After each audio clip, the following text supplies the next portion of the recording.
Hello guys, this is Aastha Patida and welcome to our AT education. आज का अपना topic है केमिस्ट्री का chapter 2, acids, base and salt. Acids, base और salt. इस चैप्टर में अपन पढ़ेंगे एसिड्स क्या होता है, एसिड्स को क्लासीफाई कैसे कर सकते हैं, बेस क्या होता है और बेस को कैसे क्लासीफाई कर सकते हैं, और सॉल्ट भी पढ़ेंगे अपन कि सॉल्ट क्या होता है और उसको कैसे क्लासीफाई कर सकते हैं। सबसे पहले अपन लेंगे कि एसिड क्या होता है। एसिड होता है अपना, एसिड में be defined as the chemical substance which may consist of salt taste। पहली क्लासिफिकेशन क्या हो गई कि जो अपना एसिड होता है उसका टेस्ट कैसा होता है, सॉर होता है, खट्टा होता है। And turn blue litmus to red, मतलब जो लिटमस पेपर होता है ना, उसको अगर अपन है ना उस एसिड में डालते हैं तो जो ब्लू लिटमस होता है ना, ब्लू लिटमस पेपर, उसको अपन एसिड में डालेंगे तो रेड में कन्वर्ट हो जाएगा। और अगर वो रेड लिटमस पेपर ही है तो उसको है ना एसिड में डालेंगे तो भी रेड ही रहेगा। तो दो क्लासिफिकेशन होगा इसमें, एक तो सॉर इन टेस्ट होता है एसिड, और दूसरा क्या होता है, turn blue litmus into red. ठीक है, उसके बाद फिर आते हैं properties of acid. Properties of acid, acid को अपन कैसे पहचान सकते हैं। तो पहला क्या हो गया, सोर एंड टेस्ट, मैंने जैसे कि बताया आपको। सेकंड क्या है, change in the colour of blue litmus to red, change colour of blue litmus to red. ठीक है, थर्ड क्या है, when dissolve in water they give H plus ions. जब वो वाटर में डिसॉल्व होता है तो कौन से आयन देता है, H प्लस आयंस प्रोड्यूस करता है। कौन से, H प्लस आयंस। उसके बाद क्या होता है, हैव pH लेस देन 7। जो उसका पीएच होता है ना वो 7 से कम हो सकता है, कैन बी पॉसिबल 1 हो, 2 हो, 3 हो, पर 7 से कम होगा। उसके बाद क्या है, न्यूट्रलाइजेशन बेसिस। वो जो जैसे कि अपन एसिड भी डाला और बेस भी डाला, इक्वल अमाउंट में डाला बेस को और एसिड को, तो न्यूट्रलाइज करेगा, न्यूट्रल हो जाएगा। ठीक है, उसके बाद क्या है अपना, good conductor of electricity, electricity का गुड कंडक्टर है। फिर नेक्स्ट आता है अपना क्लासिफिकेशन ऑफ एसिड। एसिड को अपन कैसे क्लासिफाइड कर सकते हैं, on the basis of source. Source के बेसिस पे कैसे क्लासिफाई करेंगे अपन एसिड को, ऑर्गेनिक एसिड है, इनऑर्गेनिक एसिड। ऑर्गेनिक एसिड क्या होता है, organic acid obtained from organic material such as plant and animal.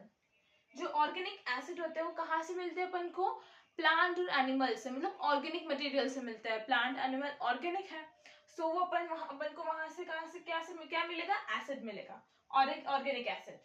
उसके बाद क्या है, they also known as naturally occurring acid. वो कौन से नाम से और जाने जाते हैं, naturally occurring acid. Example, milk. Milk में कौन सा एसिड होता है, लैक्टिक एसिड प्रेजेंट होता है। जो मिल्क कहाँ से अपन को मिलता है, एनिमल के थ्रू मिलता है, तो वो ऑर्गेनिक हुआ, तो अपना ऑर्गेनिक एसिड हो गया। नेक्स्ट है इनऑर्गेनिक। इनऑर्गेनिक को अपन एक और नाम से जानते हैं, वो मिनरल एसिड, और एक और नाम है उसका जो है मेन मेड एसिड। तो वो देखते हैं वो क्या होता है, produced from minerals present in earth. वो कहाँ से प्रोड्यूस होता है, मिनरल से। प्रोड्यूस फ्रॉम मिनरल्स जो कि कहाँ प्रेजेंट होते हैं, अपने अर्थ में प्रेजेंट होते हैं। वो इनऑर्गेनिक और मिनरल एसिड और मेन मेड एसिड होगा। They do not contain carbon, वो कार्बन नहीं कंटेन करते। For example H2SO4। H2SO4 का फुल फॉर्म क्या होता है, सल्फ्यूरिक एसिड। सो अब अपन देखते हैं क्लासिफिकेशन का एक और सोर्स। अब अपना क्लासिफिकेशन है on the basis of strength. Strength के बेसिस पे अपन क्लासिफाई करेंगे कि वो एसिड है। कैसे कर सकते हैं, strong acid and weak acid. Strong acid कैसे क्लासिफाई करेंगे, N acid which gives more number of H plus ions in water. वो एसिड जिसके अंदर ज्यादा नंबर का H प्लस आयंस प्रोड्यूस हो, ज्यादा नंबर H प्लस आयंस मिले अपन को, वो कौन सा स्ट्रॉन्ग एसिड होगा, और can be dissociate completely in water. Dissociate मतलब अंदर अच्छे से मिक्स हो जाए, डिसॉल्व हो जाए, उसको अपन क्या बोलेंगे, डिसोशिएट। और ये वर्ड आप जरूर लिखें एग्जाम में, अगर इसके डिफाइन आए तो आपको बार बार सुनने को मिलेगा इस चैप्टर में डिसोशिएट वर्ड, तो आप इसको समझिए अच्छे से और इसको एग्जाम में लिखना भी है। तो क्या है अपना स्ट्रॉन्ग एसिड कैसे डिफाइन कर सकते हैं अपन, कि वो H प्लस, ज्यादा से ज्यादा H प्लस आयन प्रोड्यूस करता है। क्या करेगा, H plus ions, more number of H plus ions produce करेगा, और दूसरा जो कि अच्छे से डिसोशिएट हो जाए, किसमें, वाटर में। ठीक है, तो ये अपना स्ट्रॉन्ग एसिड हो गया। इसका एग्जाम्पल है H2SO4 और HCl। H2SO4 सल्फ्यूरिक एसिड और हाइड्रोक्लोरिक एसिड। ठीक है, फिर आता है अपना वीक एसिड।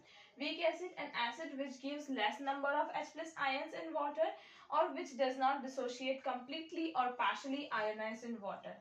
मतलब वीक एसिड वो एसिड होते हैं जो कि जिसमें कम नंबर ऑफ H+ आयंस मिलते हैं अपन को। क्या होता है? कम नंबर ऑफ H+ आयंस मिलते हैं, और जो कि कंप्लीटली डिसॉल्व नहीं होता, डिसोशिएट नहीं होता है वाटर के अंदर, ठीक है। और अपन ये भी कह सकते हैं कि वो पार्शियली आयोनाइज्ड है वाटर में। पार्शियली आयोनाइज्ड मतलब ढंग से वो डिसॉल्व ही नहीं हुआ है, थोड़े थोड़े पार्टिकल्स रह गए उसमें, तो पार्शियली आयोनाइज्ड होगा वाटर में। एग्जाम्पल क्या है इसका? सिट्रिक एसिड और एसिटिक एसिड। दो एग्जाम्पल लिखा है मैंने, और भी एग्जाम्पल्स रहेंगे, और भी मैं आपको एग्जाम्पल्स बताऊंगी कि कौन से एसिड के क्या होते हैं। सो आज के लिए इतना ही। नेक्स्ट लेक्चर में अपन है ना केमिकल प्रॉपर्टीज पढ़ेंगे एसिड की, उसके बाद फिर अपना एसिड टॉपिक कंप्लीट हो जाएगा, फिर बेस पढ़ेंगे अपन। So I hope you like this video. Please like, subscribe and share to your friends also and your family members, ताकि हमारा भी मोटिवेशन बढ़े और हम भी और अच्छे अच्छे लेक्चर्स आपके लिए ला सकें। So thank you.